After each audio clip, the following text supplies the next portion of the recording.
자, 그러면 설명하는 글쓰기 보도록 하겠습니다. 설명하는 글쓰기 우선 설명 방법 복습해야죠. 설명하는 글의 특성 알고 계셔야 된다라고 얘기했고, 그리고 설명 방법들 기억하셔야 돼요. 몇 페이지냐면 26페이지예요. 저번 주에 정의, 비교, 대조, 인과, 예시, 구분, 분류, 분석 이거 얘기했었어요. 이 중에 헷갈리는 거 없죠? 구분, 분류는 종류를 나눈 거라 그랬고 분석은 쪼개는 거다 라고 얘기했습니다. 기억하셔야 돼요. 그래서 설명 방법을 활용하는 글 쓸 건데 쓰는 건 총 5단계를 거친다 라고 얘기를 했죠.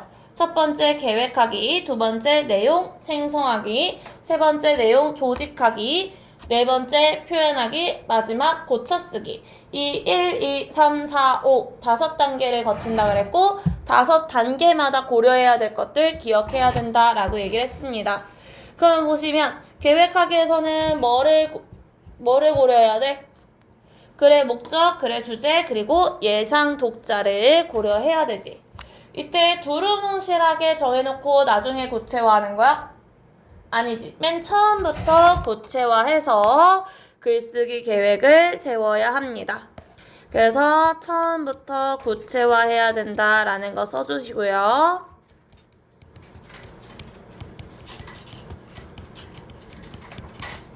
문제에서 가끔 물어보는 포인트라서 처음부터 구체적으로 정해놓고 가야 된다라는 거 기억하시고,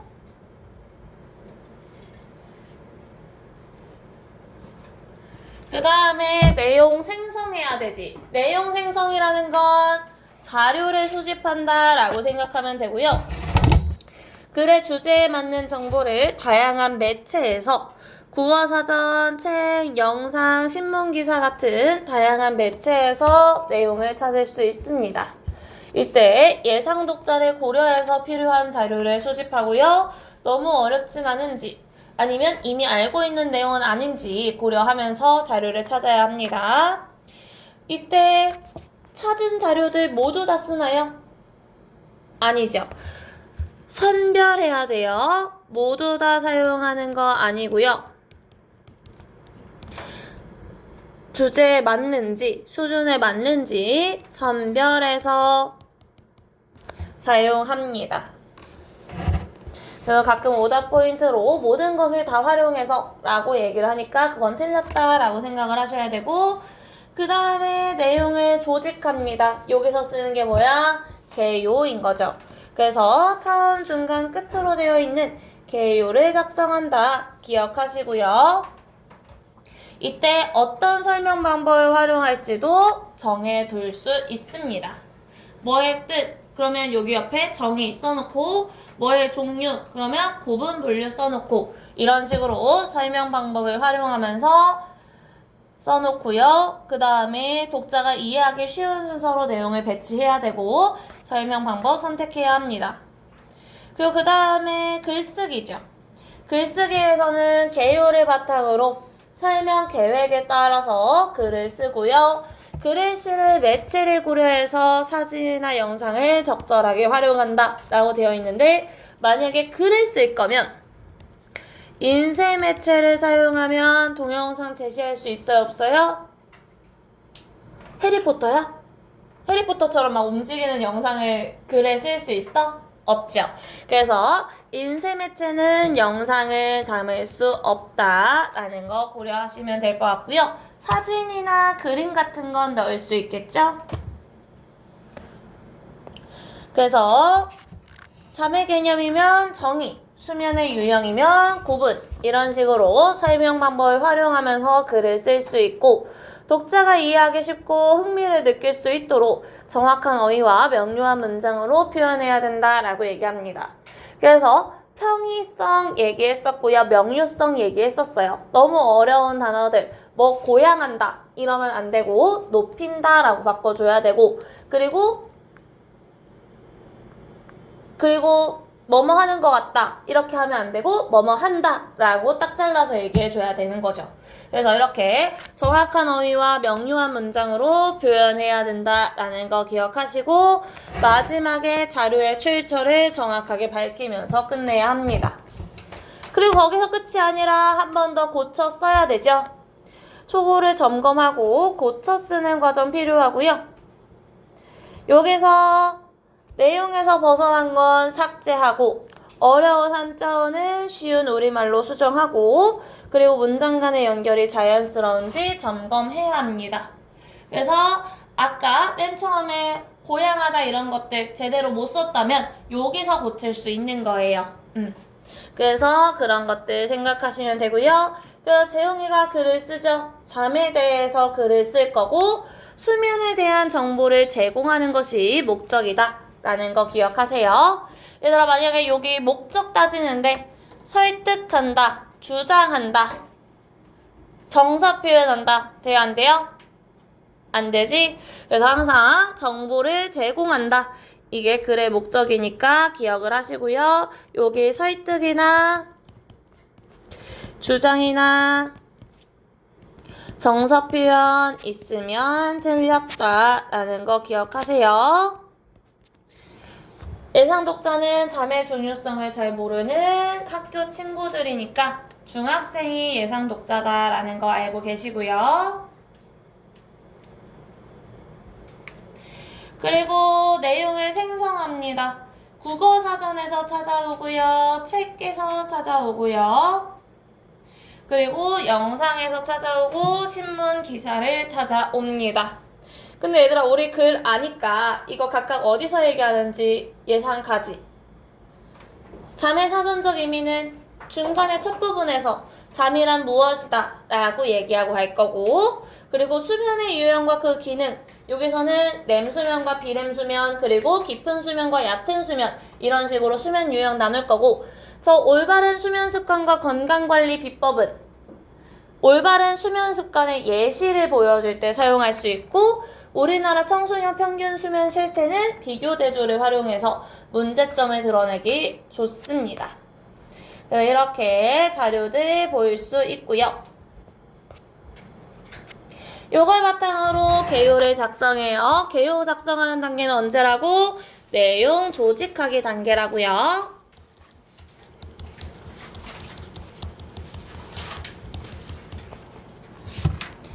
이 내용 조직하기 단계에서 이렇게 잠의 개념과 수면의 유형 그리고 렘수면과 비렘수면 이런 식으로 들어갈 내용들 핵심적으로 넣어 놓을 수 있고 여기서 활용할 자료들 뭐를 사용할지 써 놓을 수 있습니다. 기억하시면 되고요. 참고로 얘들아 문제에서 렘수면과 비렘수면의 단점 이런 거 많이 나오는데 단점 얘기했어? 안 했지? 다 기능에 대해서 얘기하고 있기 때문에 긍정적인 측면이다 라는 거 알고 계셔야 돼요.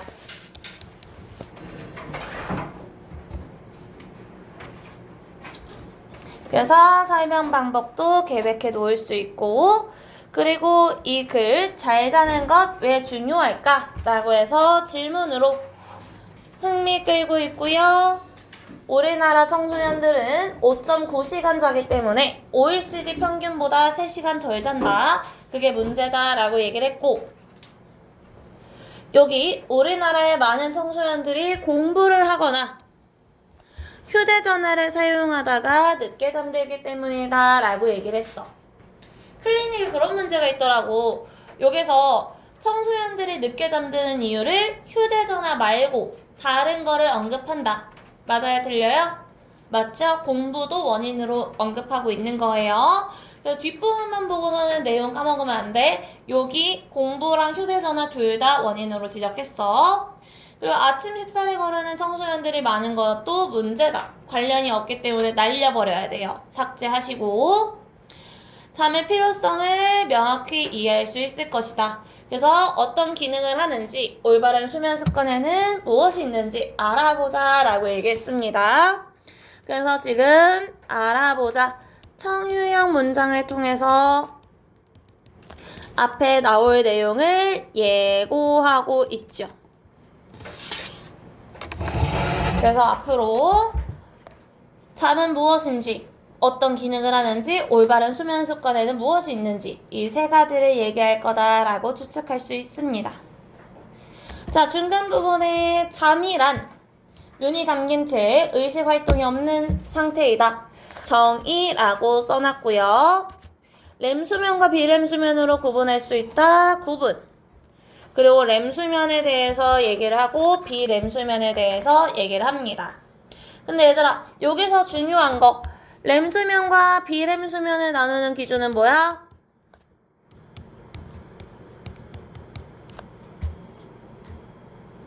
써놨잖아. 자, 눈이 움직이느냐 안 움직이느냐, 그치? 그래서 렘수면은 몸은 잠들어 있고 뇌는 깨어 있어서 눈이 움직인다 라고 얘기를 했고, 이때는 뇌가 움직이는 거다. 그리고 비렘수면은 눈이 움직임이 없고 뇌가 활발하게 활동하는 게 아니라 기능을 억제하거나 중지하는 거죠. 그쵸? 그리고 비렘수면에서 깊은 수면 단계와 얕은 수면 단계가 나뉘는 겁니다. 그래서 이거 움직임을 기준으로 나눈다라는 거 알고 계셔야 돼요.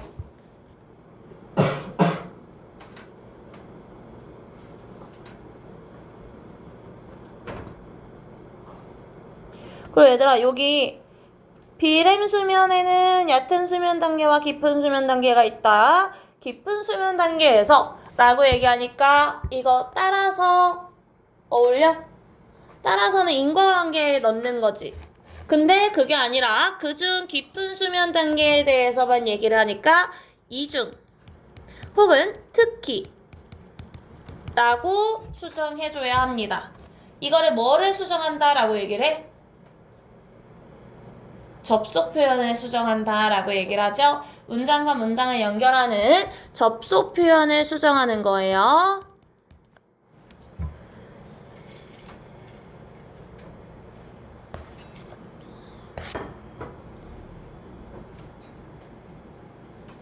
자, 그리고 먼저 렘수면 단계에서 하루 동안 받아들인이라고 얘기하는데, 얘들아, 이 받아들인 뭐가 맞아요?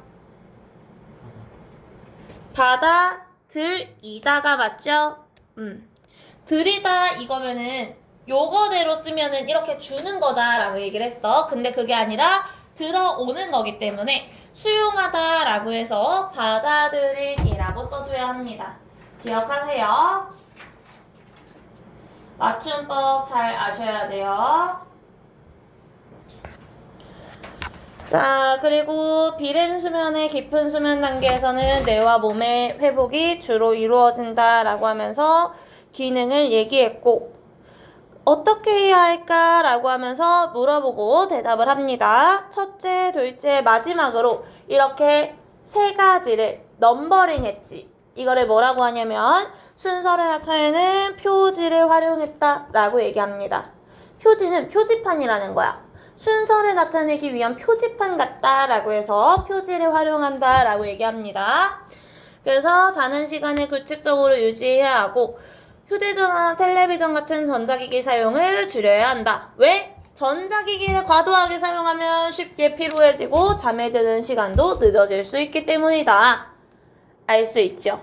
그래서 얘들아, 요거 잠에 일찍 자려면 휴대전화나 텔레비전을 사용하지 말아야 된다. 원인으로 얘기한 거예요. 이거 문제에서 내용 일치로 나왔었어요. 그리고 가벼운 스트레칭을 통해서 몸과 마음을 이완해서 잠의 질을 높여야 한다. 이거 고양한다 라는 건 너무 어려워서 높일 수 있다 라고 바꾼다 합니다.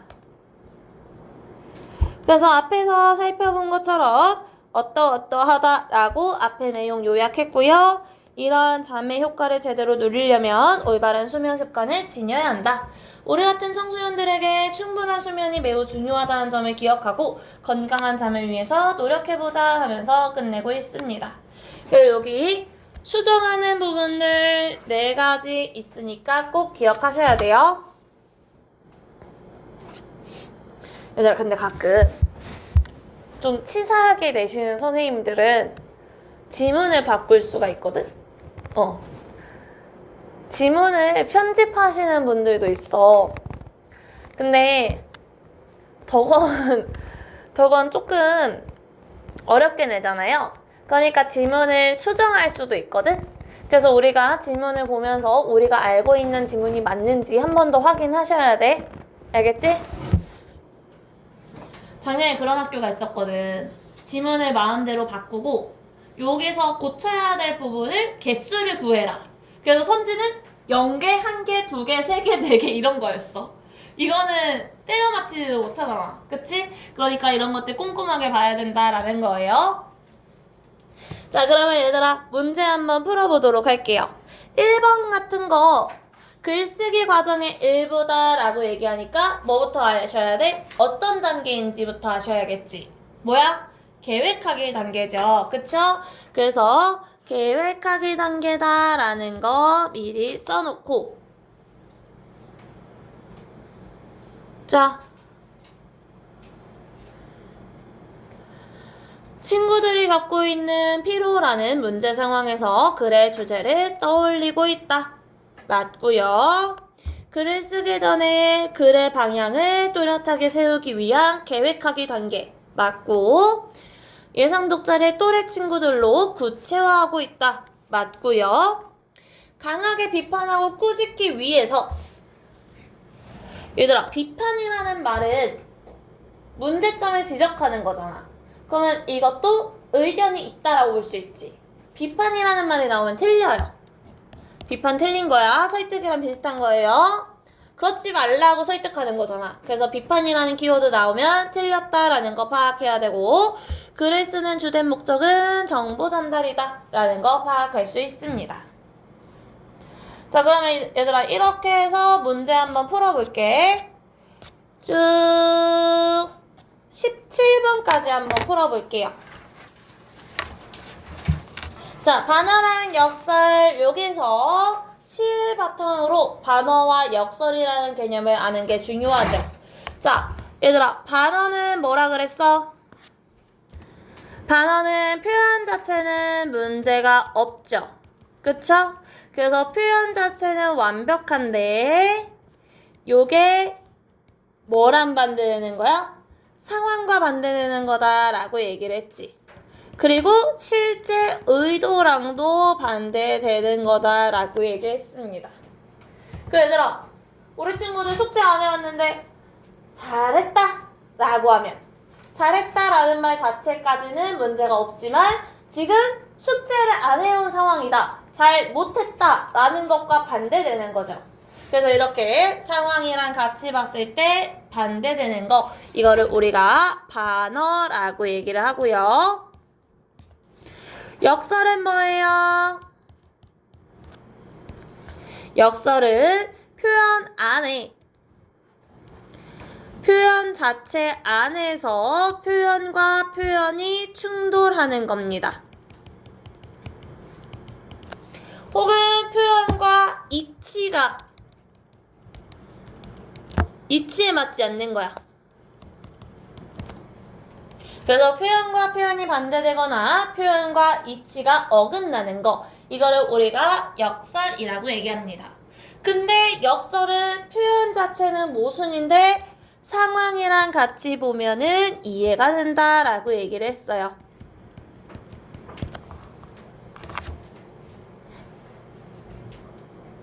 그래서 상황이랑 같이 보면 또 이해가 되는 거. 대표적인 예시 소리 없는 아우성 얘기했었죠. 아우성 친다는 건 시끄럽다는 건데 그게 소리가 없다는 건 조용한 거니까 서로 충돌이 된다. 근데 이게 깃발이 바람에 휘날리는 모습을 표현한 거다라고 하면 이해가 됩니다. 이거를 역설이라고 한다. 그래서 반어랑 역설 구분하는 문제 많이 나오고요. 특히 외부 지문으로 제시될 수 있거든? 처음 보는 작품들이 시에서 가져와서 선지로 출제될 수 있어요. 그럼 우리가 봤을 때 각각 뭐인지 파악을 해야겠지. 그치? 얘들아 기억을 되살려봐. 저번에 우리 다 OX로 했었어. 반어랑 역설. 자, 쌤이 얘기를 할 테니까 이게 반어인지 역설인지 보세요. 먼 훗날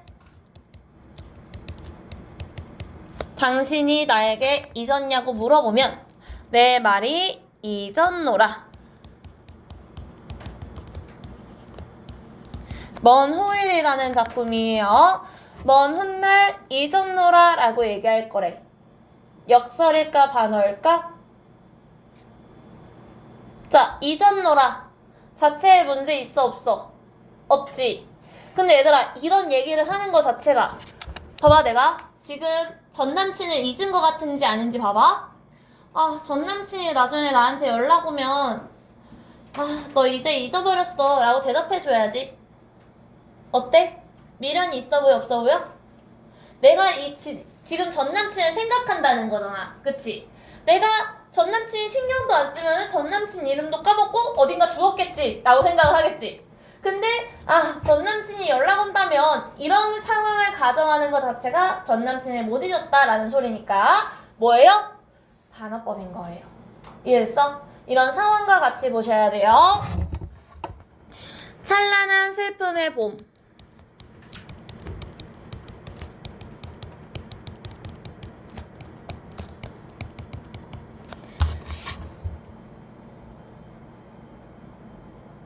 자, 찬란하다는 긍정, 슬픔은 부정. 뭐예요? 역설인 거죠. 그쵸? 그래서 얘들아, 시어가 긍정인지 부정인지 보셔야 돼. 그래서 찬란한데 슬프다라는 건 말이 안 되지. 근데 이거 뭐라 그랬어? 내가 봄에 모란이 피는 걸 기다리고 있는데 모란이 지는 계절이기도 하니까 그게 슬픈 거야. 그래서 찬란한 슬픔의 봄이다 라고 얘기를 했지. 기억하셔야 돼. 진달래꽃에서 님이 나보기가 역겨워 가실 때에는 말없이 고이 보내 드리우리다. 자, 말없이 고이 보내주겠다. 말없이 이별하겠다는 거지. 진짜? 아니지 얘들아. 남자친구가 야, 너 역겨워 이러면서 헤어지지. 그러면 그래 헤어져 라고 할 만한 사람이 있어? 없지. 당연히 눈물 잘잘 흘리면서 가지 말라고 하고 싶겠지. 근데 말없이 보내드리겠다 라고 얘기하니까 이거는 반어인 거예요. 오케이? 아니면 고와서 서럽다. 곱다라는 건 아름답다라는 거니까 긍정. 서럽다라는 건 슬픈 거니까 부정이죠. 이거 뭘 얘기하는 거냐면 스님이 뭔가 힘든 일을 겪고서는 이거를 이겨내기 위해서 춤을 춰. 그러면서 눈물을 흘려요. 승무라는 작품이거든. 거기서 이 스님의 흐르는 눈물이 고와서 서럽다라고 얘기를 해요. 그러면 그 모습 자체는 아름답지만 이 사람이 슬픔을 극복하기 위한 거니까 서러울 수 있겠죠. 이런 식으로 긍정적인 표현, 부정적인 표현이 함께 있으면 우리가 이거를 역설이라고 얘기하고요. 근데 상황이랑 같이 봐야 이상하다라는 걸 알면 반어라고 얘기합니다. 근데 얘들아, 이거는 어떤 거 같아? 타고 나면 제가 기름이 됩니다.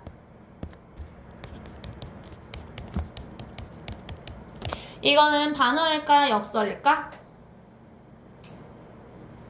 자, 타고 나면 제가 활활 태울 수 있는 기름이 다시 된대. 말 돼, 안 돼?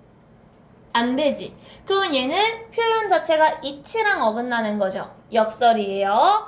이게 님을 보고 싶은 마음이 너무 커서 계속 마음이 타고 있는 거야. 그러면 타고 나면 제가 다시 기름이 돼서 다시 보고 싶은 마음으로 이어질 수 있겠지. 그래서 이거를 타고 나면 제가 다시 기름이 됩니다 라고 표현하는 거예요. 오케이? 이런 표현들 이치에 어긋나니까 역설이다. 이런 식으로 이해하셔야 된다고. 오케이? 자, 그러면 우리 복효근 작가의 늦가을 보도록 하겠습니다. 늦가을은 문제 안 풀었지? 해야 되는 거 맞죠? 자, 늦가을이라고 얘기를 했어요. 제목 자체가 늦은 가을이니까 초가을에 비해서 늦가을하면은 이제 낙엽이 다 떨어지고 겨울로 가기 직전이지. 그래서 상실을 암시하는 계절적 이미지다라는 거 알 수 있어요. 사라지는, 잃어버리는 상실의 계절이다라는 거 알고 계셔야 되고요.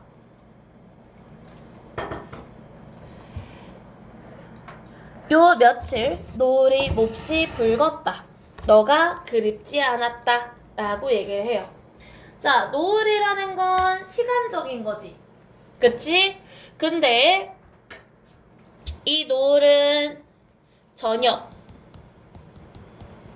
밤이 되기 전이니까 이것도 늦가을처럼 상실을 의미한다 라는 거 알 수 있고요. 그게 몹시 붉었다 라고 하니까 붉은색을 강조하는 거지. 근데 붉었다 라는 거 정말 그립다 라는 걸 시각적으로 표현한 거예요. 그래서 색채어를 활용해서 그리움을 시각적으로 표현한 거고요. 그런데 너가 그립지 않았다 라고 얘기했으니까 실제로는 그리운 거죠. 그래서 이거 반어법이다 라는 거 꼭 알고 계셔야 돼요. 진짜 안 그리운 게 아니라 그리운데 안 그립다 라고 얘기하는 거예요. 이해하셔야 돼. 자, 오늘 아침엔 늘 울던 새가 오지 않았다. 그립지 않았다 라고 얘기를 해요. 자, 오늘 아침엔 늘 울던 새가 오지 않았대. 그러면 맨날 왔었는데 안 오니까 이것도 상실, 공허함이겠지. 근데 이것도 그립지 않았다 라고 얘기하니까 실제로는 그리운 거, 반어법이다 라는 거 알 수 있습니다. 달리야 붉은 꽃이 소리 없이 무너졌다. 너가 하나도 그립지 않았다 라고 얘기를 해요.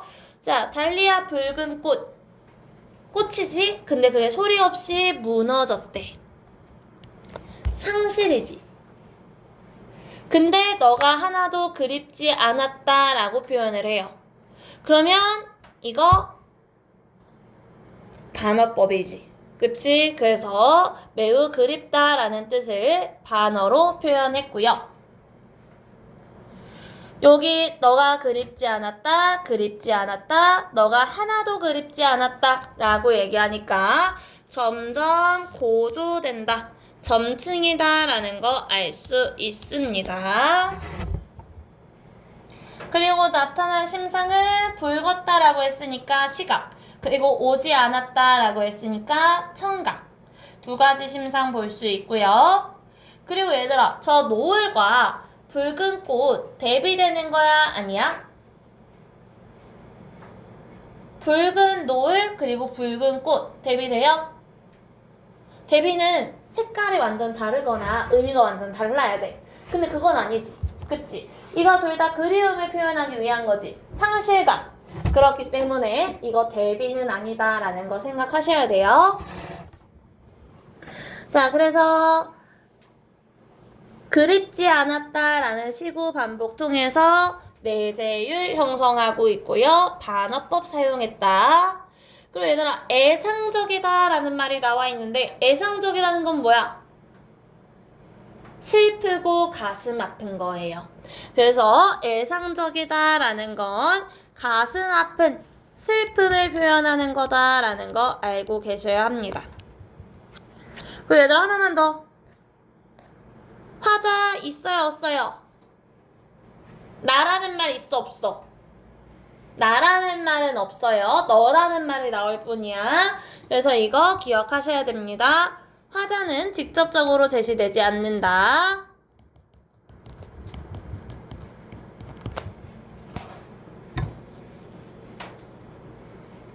그래서 여기서도 시적 화자, 너를 그리워하는 사람이라고만 얘기하고 나라는 말 없죠.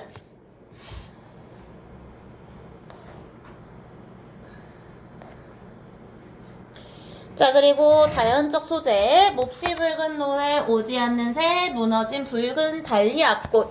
다 비슷한 의미예요. 고독함, 외로움, 쓸쓸함, 상실감, 공허함을 표현합니다. 그리고 반어법 그립지 않다라고 했지만 실제로는 엄청 그립다라는 뜻이에요. 자, 그러면 희망가 보도록 합시다. 자, 희망가 문병란 시인의 작품이에요. 자, 제목 자체가 희망가라고 얘기했으니까 희망에 대해서 노래할 거다라는 거 알 수 있어요. 자, 얼음장 밑에서도 고기는 헤엄을 치고 눈보라 속에서도 매화는 꽃망울을 튼다 라고 얘기했어. 얼음장, 겨울에 차가운 거지. 생명이 살아남기 힘든 거지. 근데 고기는 헤엄을 친다 라고 했으니까 그 와중에 생명력을 가지고 있는 거죠. 대비되는 거고요. 눈보라 속에서도 매화는 꽃망울을 튼다 라고 얘기했으니까 여기서도 가혹한 현실 나오고 그 와중에 이걸 이겨내는 생명력을 드러낸다 라는 거 알 수 있습니다. 자, 그래서 지금 물고기가 헤엄치는 거, 매화가 꽃을 피는 거 둘 다 절망적인 상황에서도 생명력을 가지고 있는 존재를 표현했습니다. 병렬적이죠? 봐봐, 얘네들 내용이 연결되는 게 아니잖아. 이거 하나, 이거 하나 이렇게 되니까 병렬적이다 라는 거 알 수 있고요. 병렬적이라는 건 이렇게 두 개를 연이어서 얘기하는 거예요. 절망 속에서도 삶에 끊기는 희망을 찾고 사망의 고통 속에서도 인간은 오아시스의 그늘을 찾는다. 자, 절망과 희망, 사막의 고통과 오아시스의 그늘 대비되고 있죠. 그래서 극한의 절망 속에서도 희망을 찾는 인간의 의지를 표현했고요. 눈 덮인 겨울의 밭고랑에서도 보리는 뿌리를 뻗고 마늘은 빙점에서도 매운맛 향기를 지닌다 라고 얘기했어. 자, 겨울 그리고 빙점 둘 다 부정적이지. 그 와중에 보리가 뿌리를 뻗는 거나 마늘이 매운맛 향기를 지니는 거. 생명력을 가지는 거고 본질을 가지는 거지. 얘들아, 이거 마늘의 본질 매운맛 향기예요. 그거를 잊지 않는다 라고 얘기했어. 그래서 본질을 지키는 모습이다 라는 거 알 수 있고, 절망은 희망의 어머니, 고통은 행복의 스승. 이거 역설이죠. 그쵸? 어떻게 절망이 희망의 어머니야? 역설이지? 근데 이해해보면 이해가 돼. 절망 속에서도 희망을 가질 수 있으니까 희망의 어머니다 라고 할 수 있겠지. 그리고 고통 속에서도 행복을 찾을 수 있으니까 고통은 행복의 스승이다 라고 할 수 있겠죠. 내용적으로 이해해보면 이해가 됩니다. 시련 없이 성취는 오지 않고 단련 없이 명검은 날이 서지 않는다. 그러면 성취나 명검처럼 뛰어난 것에는 시련과 단련이 있어야 된다. 고난과 역경이 있어야 성장할 수 있고 제 능력을 발휘할 수 있다라는 소리예요. 그래서 여기 비슷한 문장 구조 나온다라는 거 알고 계시면 되고, 꿈꾸는 자여 어둠 속에서 멀리 반짝이는 별빛을 따라 긴 고행길 멈추지 마라 라고 얘기했어. 명령하고 있고 연설하고 있죠. 인생 항로, 인생이 항해랑 비슷하다라는 거지. 비유, 파도는 높고 폭풍은 몰아쳐 배는 흔들려도 한 곱이 지나면 구름 뒤 태양은 다시 뜨고 고요한 뱃길 순항의 내일이 꼭 찾아온다 라고 얘기를 했어요. 그래서 절망 속에서 희망이 찾아올 것이다 라고 긍정적으로 얘기하고 있습니다. 파악할 수 있고요. 자, 희망을 잊지 않고 끝까지 살아나가는 삶의 자세가 중요하다. 역설 표현 사용하고 있고요. 자연의 이미지 사용하고 있고요. 이거 병렬적으로 제시했다라는 것도 써놓도록 할게요. 그리고 뭐뭐 하지 말라라고 얘기했으니까 직접적이고 연설적으로 썼고요. 유사한 문장 구조 반복했습니다. 그럼 얘들아, 아까 그 늦가을이랑 이 작품이랑 공통점 뭐 찾을 수 있어? 반어 썼다, 역설 썼다? 공통점 될 수 있어? 없지. 없지. 반어랑 역설의 공통점은 아니잖아. 늦가을의 반어, 희망가의 역설이지. 얘는 공통이 아니죠? 공통점 찾으면 유사한 문장 구조 반복한 거 있어요, 없어요? 늦가을에 그립지 않았다. 그립지 않았다. 반복되지? 그치? 그래서 늦가을과 희망가의 공통점 문장 구조 반복합니다.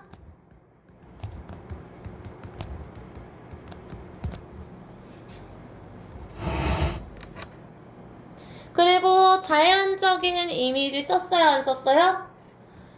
붉은 노을, 달리아꽃, 새. 자연적이지? 여기서도 보리, 마늘, 물고기 이런 것들 다 자연적이죠. 그래서 자연적 소재를 활용했다라는 걸 알 수 있고, 늦가을에서 오늘 아침이라는 표현 사용했죠. 시간 표현이에요.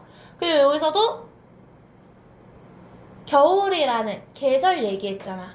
계절도 시간적인 거지. 그치? 그래서 시간 표현 있다라는 걸 알 수 있고, 그리고 계절적 이미지를 활용했다라는 것도 알 수 있습니다. 그래서 두 작품 가, 나로 엮어서 나올 수 있으니까 공통점 파악하고 차이점 파악해야 됩니다. 그래서 얘들아, 공통점은 가와 나 모두 이렇게 나오고, 차이점은 가는 나와 달리, 나는 가와 달리 이런 식으로 표현 나오니까 꼼꼼하게 파악하면서 가셔야 합니다. 자, 그러면 여기 문제 한번 풀어보도록 할게요.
아는 것은 1번 몇 번이에요? 얘들아 봐봐, 분위기도 긍정적인 게 있고 부정적인 게 있잖아.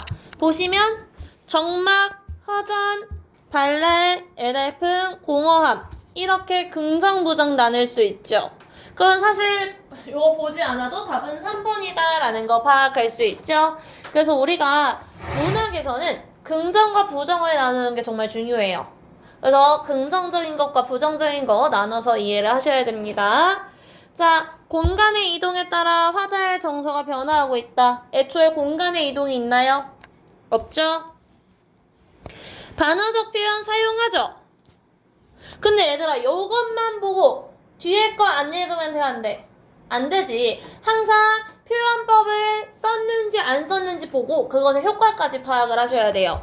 대상에 대해서 원망하고 있어요? 원망하고 있지 않죠? 저 나쁜 놈 때문에 내가 고생한다. 이런 거야? 아니잖아. 문장의 반복 있고요. 너가 그립지 않았다. 너가 하나도 그립지 않았다. 라고 했으니까 점층도 있습니다. 그래서 화자의 진심이 직접 드러난 건 아니지만 강하게 전달은 할 수 있죠. 그쵸? 얘들아, 반어라서 직접 제시는 아니야. 하지만 간접적으로 전달하고 있고 이게 하나도 그립지 않았다. 강조한다 그랬지? 그걸로 이해하셔야 돼요. 3번. 청각적 심상 있긴 있지. 울던 새. 우는 거 자체는 항상 청각이에요. 하지만 주로 활용하지 않았고 역동적인 분위기가 형성되지도 않습니다. 시각적 심상을 주로 활용해서 쓸쓸한 분위기를 형성하는 거예요. 역설 사용하지 않았어요. 자, 그리고 노을, 쓸쓸한 내면을 심화하는 자연적 소재이고요. 노을이 붉은색이야. 화자의 상실감 부각하고요. 그리고 늘 울던 새가 오지 않았다. 늘 있던 대상이 없기 때문에 외로움을 강조합니다. 그리고 달리아 붉은 꽃은 소리 없이 무너지는 거기 때문에 상실감을 강조하는 거죠. 슬픔을 위로해주나요? 아니죠. 깨달음을 주지도 않고요. 위로해주지도 않습니다. 소리 없이 무너졌다. 하강 이미지를 통해서 애상적인 분위기 짙게 나타냅니다. 그래서 이런 식으로 나와 있는 표현들 끊어서 보실 수 있어야 돼요. 자연적 소재의 역할 뭐예요? 쓸쓸함을 강조하는 거죠.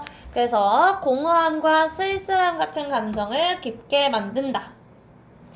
극복할 수 있는 희망 얘기하지 않고요.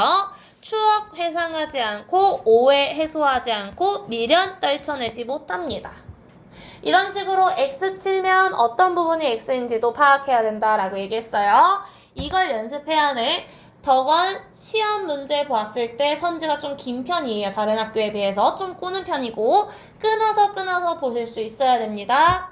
자, 하나도 점층으로 표현한 거였지. 그래서 부정하는 말을 점층적으로 꾸며서 애절한 속마음을 심화한다 라는 거 알 수 있고요. 육체적인 고통 아니고 분노와 배신감 아니고 표면적 의미를 기정사실 아니죠. 사실이 아니라 거짓말이잖아. 역설 아닙니다. 그립지 않았다. 실제로는 몹시 그립다라는 뜻을 반어법을 통해서 표현한 것입니다. 대상이 돌아오길 바라는 마음을 역설을 통해서 강조한 거 아니고요. 완전히 사라졌음 아니죠. 체념 아니죠. 꿋꿋한 태도 아닙니다. 과장하지도 않았어요. 자, 얘들아, 이게 다른 교과서에 있는 먼 후일이라는 작품이에요. 먼 후일, 먼 훗날 당신이 찾으시며 그때 내 말이 잊었노라. 아, 전남친이 다시 찾아오면 잊었다고 말해야지? 이거 자체가 구질구질한 미련이 있다라는 거라 그랬지. 그치?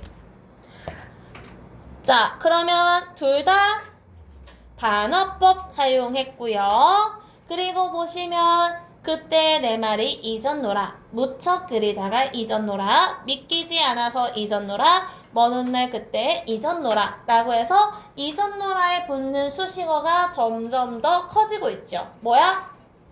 점층이에요. 그래서 둘 다 반복되는 표현을 조금씩 바꾸어가면서 절절한 마음을 강조하고 있습니다. 5번이고요. 계절의 변화 둘 다 뚜렷하게 나타나지 않고 역설 없고요. 늦가을에 영탄적 어조 나와요? 얘들아, 영탄이라는 건 뭐야?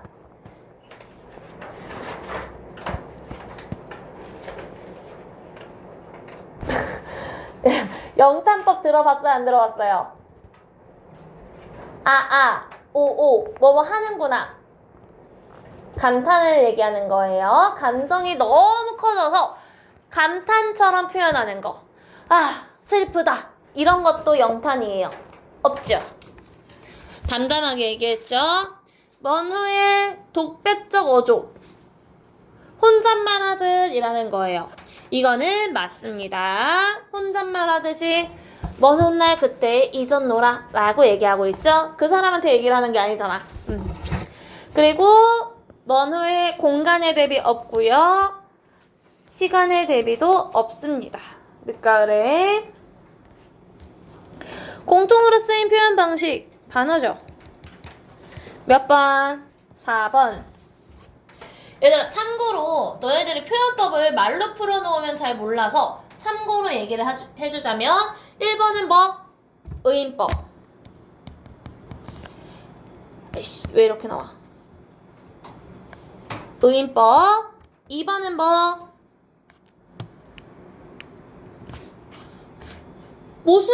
뭐야? 역설, 그치? 1번이 의인, 2번이 역설.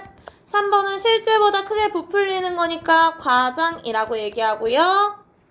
4번이 반어, 5번은 비유죠. 이렇게 말을 풀어놓아도 뭔지 아실 수 있어야 돼요. 자, 화자가 반복적으로 부정하는 공통적인 감정, 그리움이지. 그치? 지금 없는 대상에 대해서 간절한 그리움을 나타내는 거고요.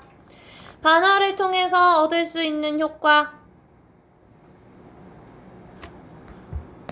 그 본심을 반대로 표현해서 그리워하는 마음을 더 강조한다. 이치에 어긋나는 문장은 역설. 감정 숨겼고 묘사하는 거 없죠? 대화하는 형식 없습니다. 자, 그러면 희망가 가도록 할게요. 근데 우리 친구들 조금 쉬고 싶을 테니까 10분만 쉬고. 자, 이제 역설이 있는 희망가죠. 자, 1년과 사면에 나타난 자연물 어떤 특징이 있어요? 가혹한 환경 속에서도 꿋꿋하게 살아가는 힘을 보여주죠. 계절의 순환에 순응하지 않고요. 맑고 순수한 본성이다 이런 얘기 안 했고, 그러면 인간의 끝없는 욕심에 대해서도 얘기를 했어야 되잖아. 그치? 연약한 존재들 아니고요. 치열하게 경쟁하지도 않습니다. 삶의 시련을 바라보는 태도 뭐예요? 역경이 있어야 이겨낼 수 있고 희망이 있다라는 거지. 그래서 시련에 대해서 반드시 거쳐야 할 밑거름으로 여깁니다. 얘들아, 걸음이 뭔지 알지? 밭에서 농사 짓기 위해서 땅을 좀 더 비옥하게 만드는 거예요. 체념하지 않고요. 거대한 장벽으로 이겨낼 수 없다라고 생각하지 않고 간신히 벗어날 수 있다라고 얘기하지 않고 불행의 씨앗으로 생각하지도 않습니다. 자, 기억은 역설이죠? 근데 얘들아, 은유도 있어, 은유도. 자, 그래서 보시면 1번은 과장 얘기하는 거고요. 2번은 역설, 3번은 반어, 4번은 의인, 5번은 열거, 그리고 묘사입니다. 각각의 표현이 뭐를 지칭하는지 파악할 수 있어야 돼요. 역설에서 중요한 거 모순, 그리고 진리 담고 있다. 자, 꿈꾸는 자여, 이렇게 말을 건네는 방식의 효과는 뭐예요? 포기하지 말라는 메시지를 강하게 전달할 수 있겠죠. 고백적인 분위기 아니고요. 빠르지 않고요. 오해와 갈등 유발하지 않고 관찰자 입장 아닙니다. 자, 인생을 빗대서 표현한 대상 뭐예요? 얘들아? 인생이 아까 항해 같다 그랬잖아. 인생 항로라고 했잖아. 그러면 거친 바다를 뚫고 나아가는 항해죠.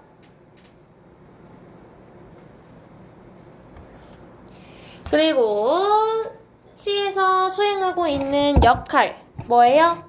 격려하고 있잖아. 그치? 포기하지 말라고 격려하니까 3번이 답이겠죠. 끝까지 포기하지 말라고 격려하는 조언자. 자, 공통적인 표현상의 특징. 자, 영탄법 없죠. 계절의 변화 있어요? 화자의 태도 변화 있어? 없지. 그치? 대화의 형식 없고요. 시각적 심상과 청각적 심상 대비하지 않았어요. 그쵸? 나타나긴 했지만 대비되진 않았습니다. 자연물의 모습을 통해서 전달하고자 하는 바 드러낸다 그랬지. 아까 쌤이 공통점으로 정리한 거 나왔죠? 자, 세상에 대한 태도. 가는 부정적으로 슬퍼하고 있지. 근데 나는 희망을 가져야 된다라고 얘기하니까 답은 3번이겠죠. 이별의 아픔 간접적으로 표출하고 고난을 이겨낸다. 자, 얘들아, 요거 미래 긍정적 전망 아니고 과거 부정적 평가 아니고 현실 도피 아니고 모순 고발 아니고 미련 가지고 있기 때문에 버리지 못했고 집착 아니고 순응하지 않습니다. 얘들아, 순응한다라는 건 이게 다 내 운명이니까 그대로 받아들여야 된다라고 얘기하는 거야. 없지? 자, 늦가을은 부정적인 거지. 상실. 태양은 희망적인 거죠. 그쵸? 그래서 답은 4번이다 라는 거 알 수 있습니다. 긍정 부정 파악해야 된다 그랬어. 그래서 쌤이 계속 동그라미 색으로 표시하고 있으니까 우리 친구들도 비슷하게 표현하면서 가도록 합시다. 문제 풀 때도 정답 체크만 하는 게 아니라 여기서 나오는 게 긍정인지 부정인지 동그라미 세모로 표시하고 가라 그랬어. 특히 역사 같은 거 동그라미 세모 표현해야 된다라고 했습니다. 20번 몇 번? 4번. 고마워 현기야 대답해줘서.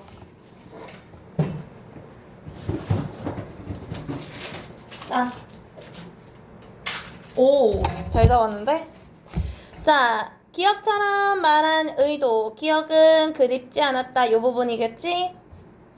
자, 그립지 않았다 라고 얘기한 이유 뭐야? 속마음과 다르게 표현해서 단어로 진심을 돋보이게 하기 위해서 하나도 라는 거 극대화하는 거죠.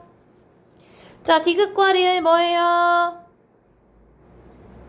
디귿은 얼음장, 리을은 눈보라. 다 고난 역경을 얘기한다 라고 했습니다.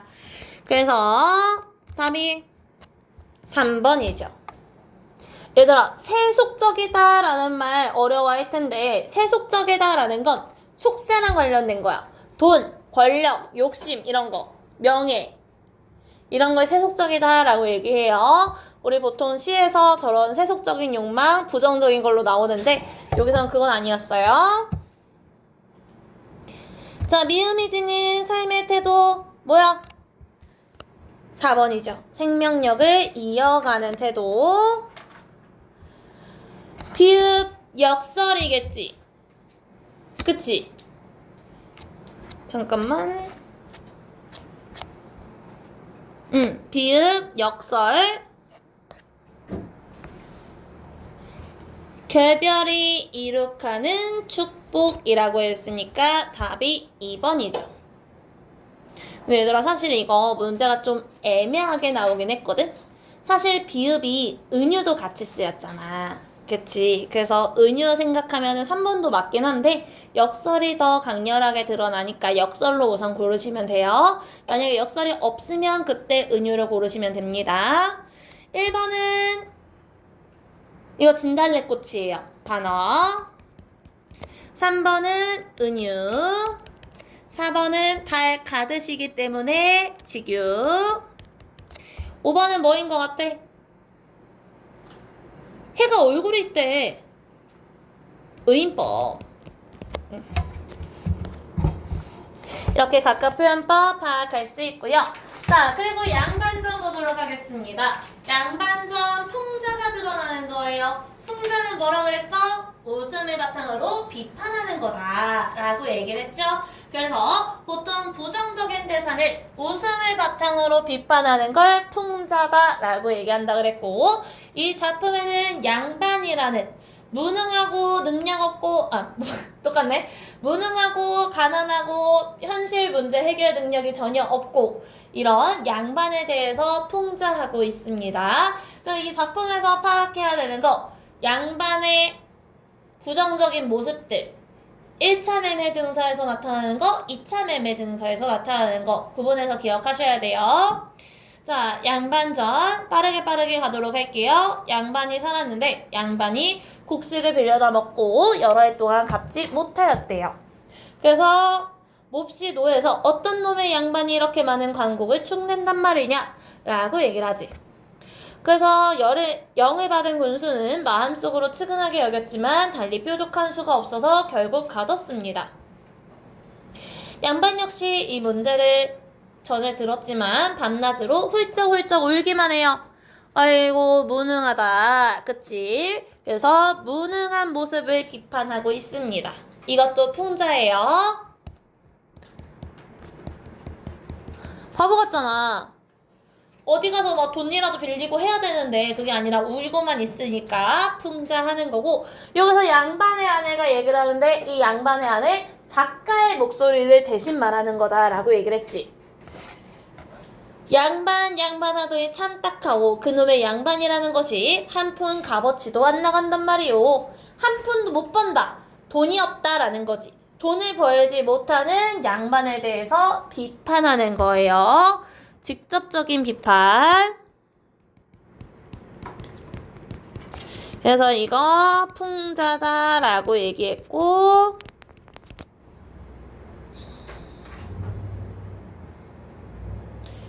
그 마을에 한 부자가 살고 있었대. 이 부자 평민이지만 부유한 사람이에요. 조선 후기에 이런 인물이 등장했다라고 얘기했고, 양반은 아무리 가난해도 늘 귀하게 대접받고 떵떵거리며 사는데 우리는 돈이 많아도 천한 대접만 받는다. 이거 아직 신분제가 있긴 있어서 신분제에 따른 차별이 있었다라는 거 보여주고요. 그래서 이런 형편 때문에 내가 그 자리를 사서 양반 행세를 한번 해본다라고 얘기했어. 그럼 이 사람 양반을 도와주기 위해서 적선하듯이 하는 거야? 아니지. 지금 차별 때문에 자기도 양반이 되고 싶은 거죠. 그래서 양반이 되려는 욕심이 있다라고 볼 수 있습니다. 이거 꼭 기억해야 돼. 신분에 따른 차별 때문에 양반을 살려고 하는 거야. 불쌍해서 아니야. 불쌍했으면 다른 불쌍한 사람도 있을 거잖아. 그치? 진짜 굶어 죽는 사람들 도와줘야지. 자, 그래서 양반 자리를 샀는데 양반은 이제 양반이 아니게 되었지. 그래서 번거지에 짧은 잠방이를 입는다라고 얘기했고, 이거 자체가 양반이 아닌 평민을 보여주는 거다라고 얘기했고, 쇳네 이거 소인을 얘기하는 거야. 높은 사람 앞에서 자기를 소인이라고 낮추는 거예요. 그래서 낮추는 표현이다라는 거 알 수 있고, 자기가 양반 자리를 팔아서 관곡을 갚았다. 그래서 군수가 그 말을 듣고 대단하다 라고 얘기하면서 부자의 행동과 인품을 칭찬해 주셔. 그리고 얘들아, 여기서 보면은 그 부자야말로 진실로 양반답구려 라고 얘기하지. 그러면 이제 태어날 때부터 가지고 있는 신분이 중요하지 않다는 거예요. 그래서 타고난 신분이 아니라 도덕적인 행실이 진정한 양반의 조건이다 라고 얘기하고 있는 거고, 이 안에는 신분이 뭐에 따라서 결정되지? 타고난 거잖아. 그치? 부모님에 따라서 신분이 결정되는 걸 간접적으로 까는 거예요. 그래서 당시 태어날 때부터 가지고 있는 신분을 정해지는 걸 비판적으로 보고 있다라는 것도 파악할 수 있습니다. 그래서 증서를 만들어야 된다라고 하면서 양반 매매 증서를 만듭니다. 양반이 된 부자는 높은 자리에 앉히고 양반은 선돌 아래 서서 고개를 숙이고 있게 하였대. 이 부자가 신분이 높고 양반은 신분이 낮으니까 자리로 구별을 하고 있고요. 1745년 9월에 이 증서를 만드노라 라고 얘기하면서 양반에 대해서 쭉 설명을 합니다. 근데 얘들아, 여기 다 양반이 지켜야 되는 의무죠. 근데 실질적인 의미가 있어? 실질적인 의미가 없지. 그래서 양반의 허례허식을 보여주는 거야. 얘들아, 허례허식 쓸 때 예절이라서 어휘로 써야 돼.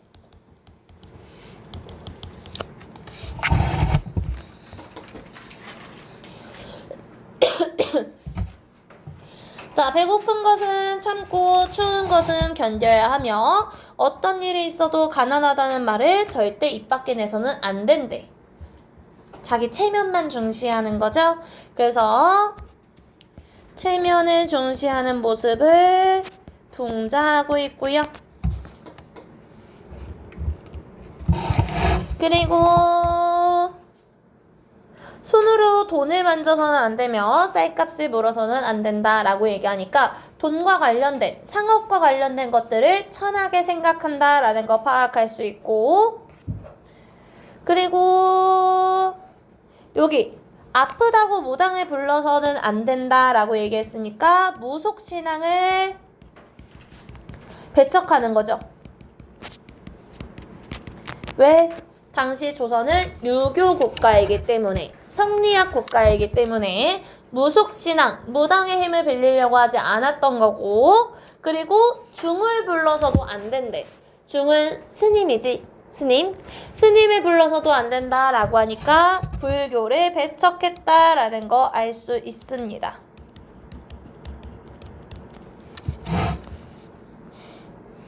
추워도 참아야 되고 말할 때 침을 튀겨서도 안 되고 소 잡는 일을 해서는 안 된대.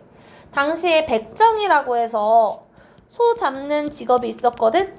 이런 사람들을 천하게 여겼어요. 그래서 백정을 천시했다라는 것도 알 수 있고, 양반 신분에 어긋나는 짓을 했을 때 증서를 가지고 나와서 바로잡을 수 있다. 언제든지 양반을 뺏을 수 있다라는 거지. 자, 근데 부자가 길게 한숨을 쉬면서 이렇게 내까렸대. 겨우 요것뿐이란 말이오? 아, 정말 요것뿐이라면 그 많은 곡식만 축낸 것이 억울하오. 아무쪼록 좋은 쪽으로 잘 고쳐주시오 라고 얘기를 해요. 여기서 이 부자가 양반을 왜 샀는지 드러나지. 지한테 이익이 되기 위해서. 그래서 이거 부자도 비판하는 거예요.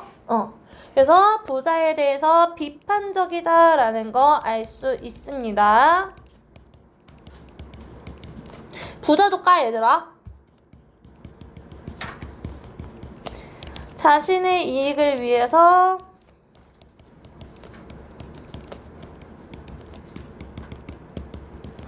양반이 되었다라는 거 알 수 있습니다.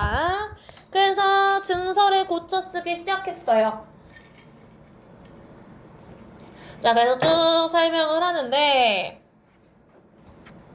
여기 봐봐. 문과에 급제하게 되면 홍패를 받는데 이게 돈자루다라고 얘기를 해.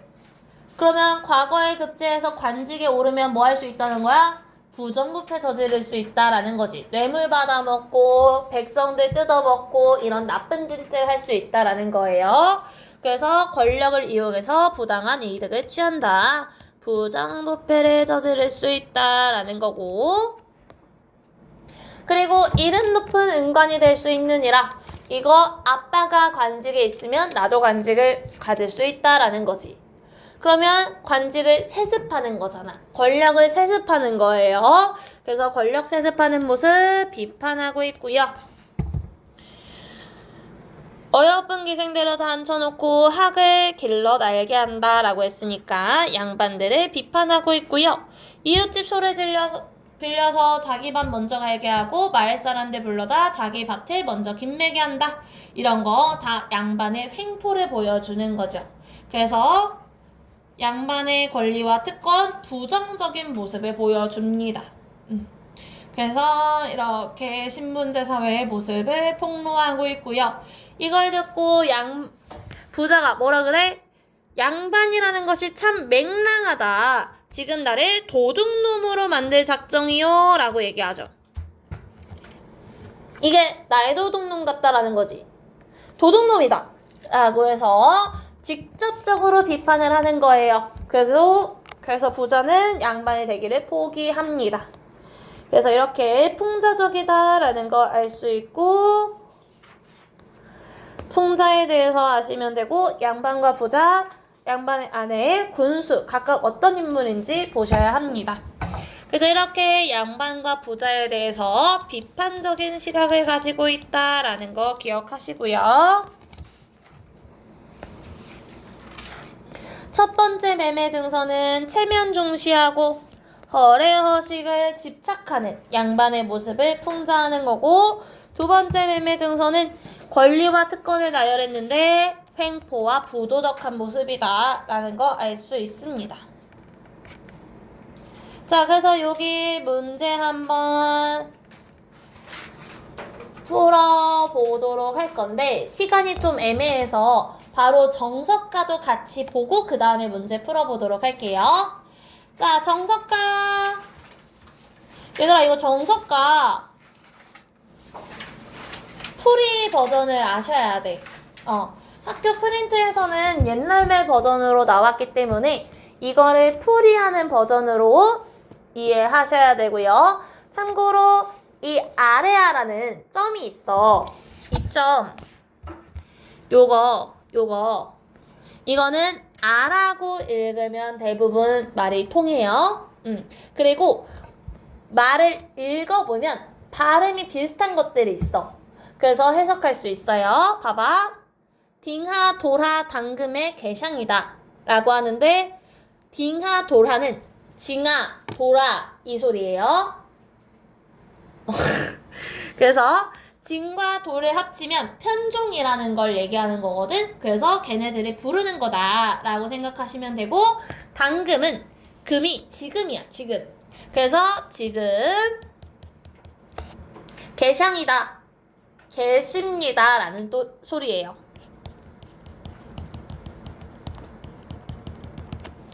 그리고 여기서 중요한 거, 선왕성대의 논의와 와지이다 라고 얘기하는데, 선왕성대, 태평성대 얘기하는 거다 라고 얘기했지. 이거는 전체적인 내용과 연관이 있어요, 없어요? 전체적으로는 임과 헤어질 수 없다 이런 사랑 노래인데, 얘는 태평성대, 정치적인 얘기잖아. 그래서 이거 뭐라 그랬어?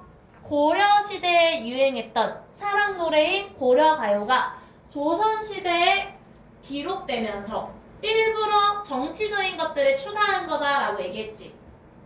기억나? 얘들아, 여기다 써놓을게. 고려가요는 민중 사이에서 유행했던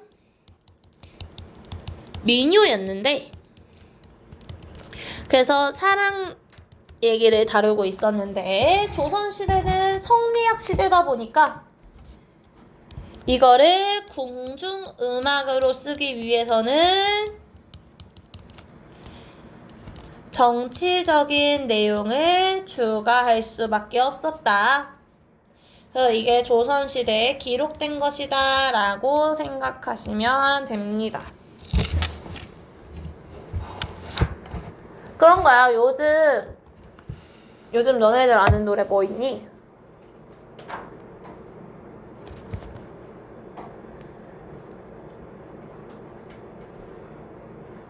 에스파 사랑 노래가 뭐 있지?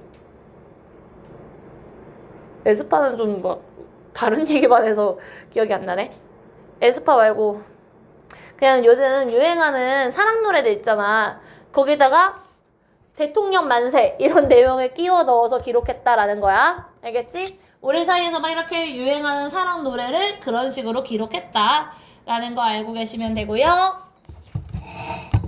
여기 삭삭기 새모래 별에 나는 이라고 얘기하는데 삭삭기라는 건 이렇게 싹싹이라는 소리예요. 싹싹 새모래.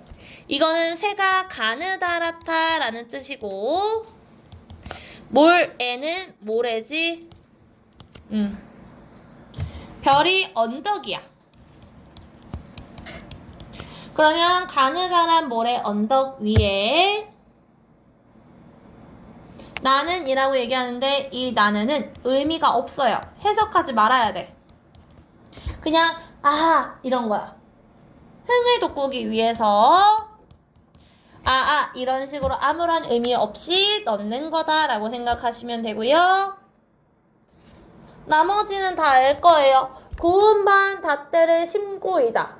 그 밤이 음이 돋아 싹나 것이야. 밤이 돋아서 싹이 나면 이 소리지.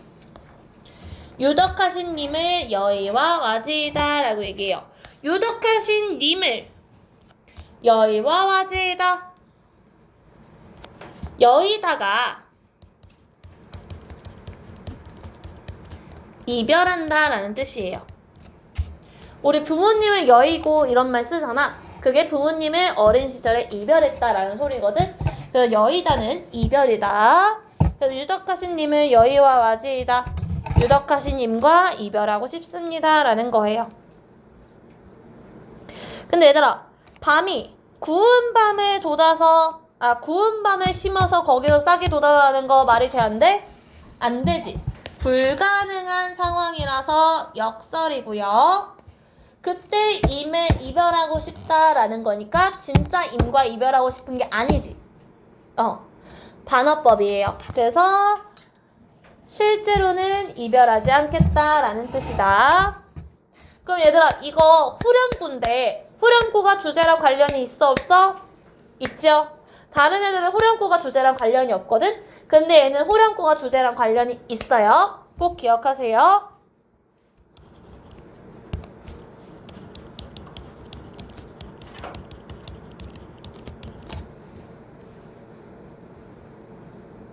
여기 옥으로 연꽃을 사교이다. 새긴다 라는 거고 다회 우에 접두하요이다. 접주한다 라는 거예요. 이렇게 붙인다. 그 꽃이 삼동이 피것이야. 유덕하신 님을 여의와 와지이다. 이것도 옥으로 된 연꽃이 바위에 꽃을 피운대. 말이 안 되지?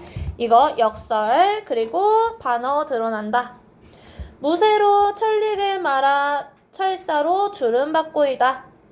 무쇠랑 철사로 옷을 만든대. 할 수 있어?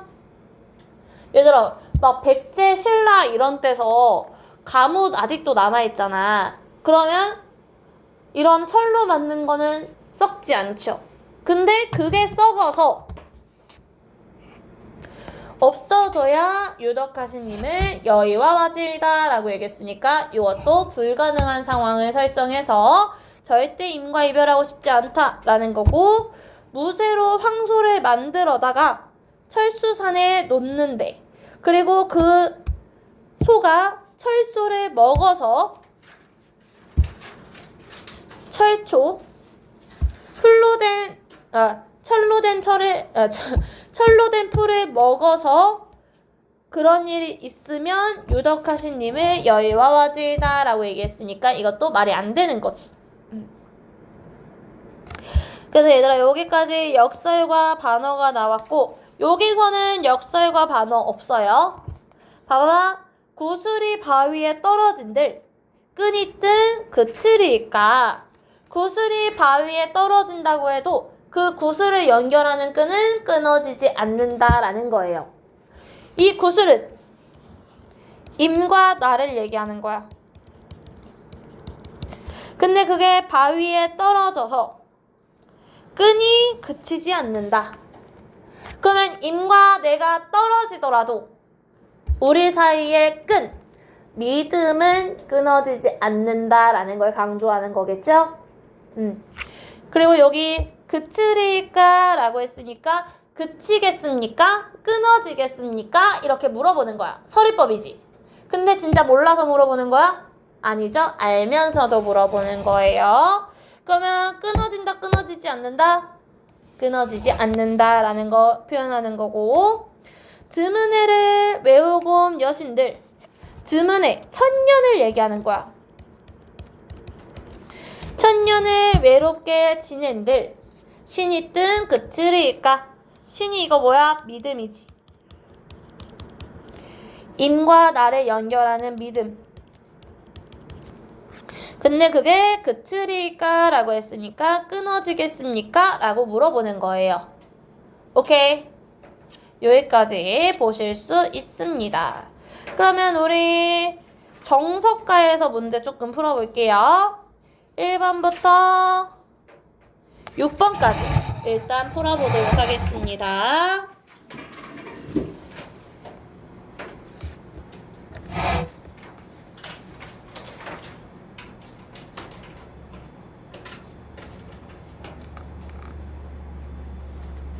얘들아 6번은 조금 그 밖의 내용이라서 그냥 답만 알려줄게요. 3번이에요. 고려소교는 인과의 변함없는 사랑을 얘기하는 게 아니야. 모든 주제가 그런 게 아니라 사랑을 얘기하긴 하는데 이별을 얘기할 수도 있고 사랑이 변한 걸 얘기할 수도 있어요. 1, 2, 3, 4, 5 풀어보도록 하겠습니다.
자, 같이 보도록 하겠습니다. 1번 보시면 가정에 의한 시상 전개 있어요? 없어요? 자, 싹날 것이와 이게 싹이 난다면 이런 소리였지. 연꽃이 피것이야. 이것도 핀다면 이런 뜻이다 라고 얘기를 했죠. 그래서 가정에 의해서 시상을 전개하고 있고요. 후렴구는 형태 및 정서의 통일성 강화하고 있죠. 모든 연마다 나오니까. 그리고 변화하는 자연을 이용했나요? 자연의 변화가 없었습니다. 불가능한 상황 설정했고요. 단수는 통사구조의 반복과 변주 있었습니다. 이거 뭐뭐 한다면 뭐뭐 하겠습니다. 이거 자체가 통사구조, 문장구조가 반복되는 거예요. 자, 이것도 또 다른 고려가요인 가시리라는 작품인데요. 가시리 있고 버리고 가시리 있고 위증질과 태평성대 이거예요. 가겠습니까? 날 버리고 가겠습니까? 우리 지금 태평성대야. 날로는 어찌 살라고 버리고 가시렵니까? 우리 지금 태평성대야. 잡고 싶지만 서운하면 아니올까 두려워. 우리 지금 태평성대야. 서로님 보내옵나니 가시는 듯 돌아오소서. 우리 지금 태평성대야. 얘들아, 지금 태평성대는 관련이 없죠? 그거 빼고 나머지 해석해야 합니다. 자, 그래서 여기에서는 이 B는 보내고 있죠. 그리고 재회를 소망하고 있습니다. 근데 그에 비해서 정석가의 A는 보내요, 안 보내요? 안 보내요. 불가능한 상황이 와야 이별하겠다라는 거니까 이별하고 싶지 않다라는 거예요. 떠나간다는데 그냥 보낼 거야? 맞죠? 다시 돌아올 거야. 맞지? 이별하고 나서 괴로워하지 말고 붙잡지 그러니? 맞지? 너처럼 불가능한 걸 요구하면서까지 붙잡고 싶지 않아. 맞죠? 근데 이미 마음이 떠나는데 붙잡아봐야 소용없지. 체념하는 거잖아. 아니죠? 체념 안 했어요, A는. 영원한 사랑을 노래하기 위해서 사용한 소재. 뭐가 있어? 말이 안 되는 것들. 구운 밤이나 연꽃 이런 것들이 있겠지? 그래서 구운 밤이나 옥으로 만든 연꽃, 불가능한 상황을 보여주는 거라서 3번이 답이다 라는 거 알 수 있고, 발상과 표현이 위시와 가장 유사한 거, 불가능한 상황을 얘기하는 거겠지. 이거 너네들 너무 어렵긴 하겠다. 봐봐. 이거 그냥 읽어보면 돼. 대추볼 붉은 고래, 밤은 어이 떨어지며 벼벤 그릇에 개는 어이 내리는 곳. 술 익자 채장수 돌아가니 아니 먹고 어이리. 가을에 술 먹어야지 이거야. 가을이니까 술 마셔야지. 관련 없겠죠? 그쵸?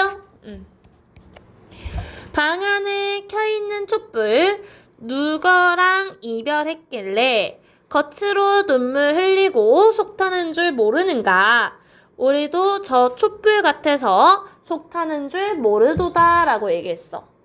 저 촛불이 촛농이 떨어지는 것처럼 우리도 마음이 너무 슬퍼 이 얘기야. 이거는 감정이입이 드러납니다.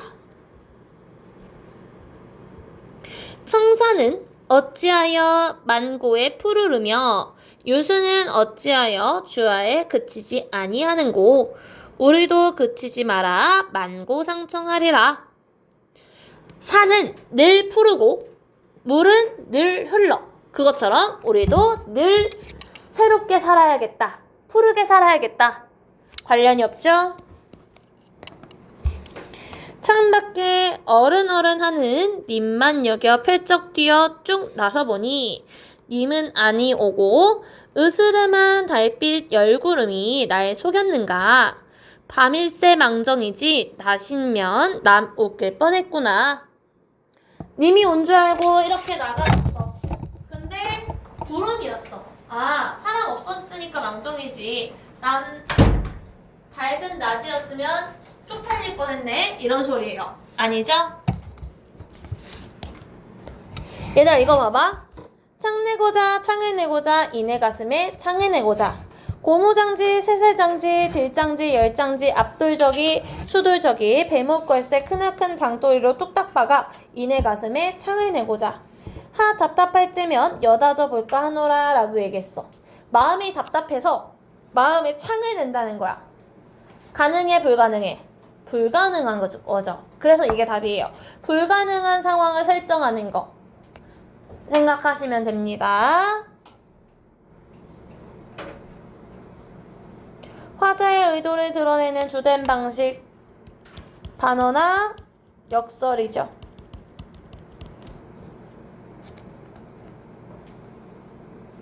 그쵸? 근데 의도를 드러내는 주된 방식이니까 의도 자체는 반어에 가까운 거죠.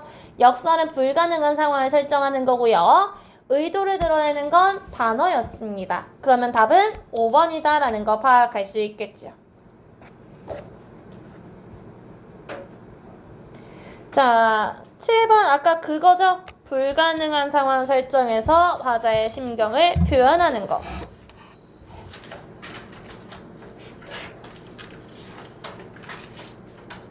자, 이런 식으로 문제 풀어오시면 되고요.